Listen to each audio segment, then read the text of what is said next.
Yo, what's up? NWJ, the J Roos Theory. You subscribe to NWJ? Go subscribe if you're not. But this is the J Roos Theory. Want to talk about Jared Anderson. He's fighting Jerry Forrest. Forrest, I believe, had a draw with Michael Hunter a while back.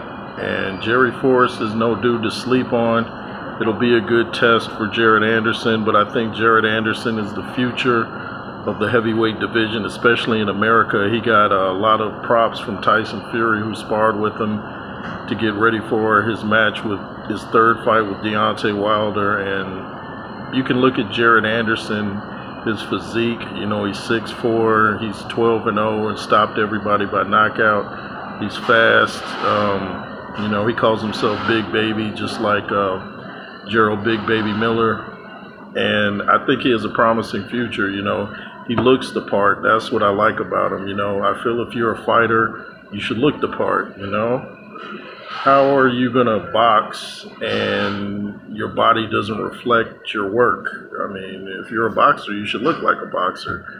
You know, there are exceptions, you know. But I just think that Jared Anderson is kind of like an old school fighter. I've never seen him really get hit with anything that's too solid, so I want to see how he reacts when he gets in the ring with someone like maybe F.A. Ajagba, Daniel Dubois, maybe even a Frank Sanchez. But that would be a good matchup, Frank Sanchez versus Jared Anderson. Who do you guys think would win that fight? And do you guys like Jared Anderson? Are you going to be watching the fight this weekend? We've got to at least get one more big heavyweight good fight before the year ends, you know. I'm disappointed still that Joshua and Fury didn't meet. Joshua and Wilder didn't meet. I'm still disappointed that, well, a lot of people want to see Usyk and Fury. I mean, I'd watch it, but it's not really something that I'm like really looking forward to. I think it'll be a lot of posing and feinting and stuff like that. But you know, I still rather see the heavy punchers go at it, and I still would like to see Joshua Fury.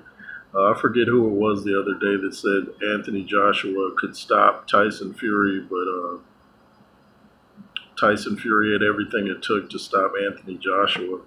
So we'll see, you know. We'll see. And I guess that's the only big heavyweight fight coming up. And, you know, these guys have got to start getting in the ring, you know. That's you know, I'm not a big UFC guy, but I watch the big fights from the UFC. And I'm looking forward to John Jones' return at heavyweight against Francis Ngannou. You know, I'm not the biggest supporter of Dana White, but at least Dana White makes the fights happen when he can that the people want to see.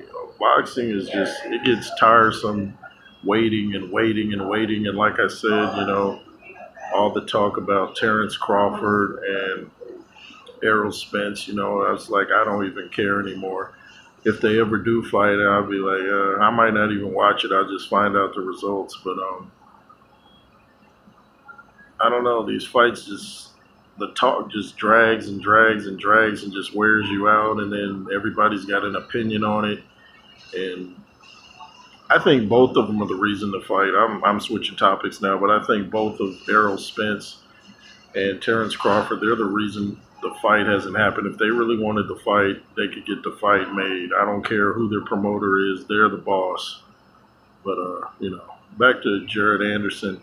I read in an article, he was saying that Deontay Wilder said he wouldn't get much credit for beating a guy like Jared Anderson. And Jared Anderson said, I don't think that's true because, you know, my skill level. And I think it would do big for Deontay too because Jared Anderson's an up-and-comer, you know. So if you can stop a guy like that, you get props, just like when Lennox Lewis fought Michael Grant, they thought Michael Grant was the heir apparent, you know, and Lennox Lewis called him a hurry come up, which means he came up quick and he'd be disposed of quickly. And Lennox Lewis got him out of there fast, and Michael Grant was never the same after that. You know, I think it messed with his mind. I saw the dude like go out from a jab from the first punch of the fight after that, something like that. But yeah, I think Deontay Wilder, you know, he would get credit for beating a Jared Anderson, or even if he loses, he get credit for fighting him.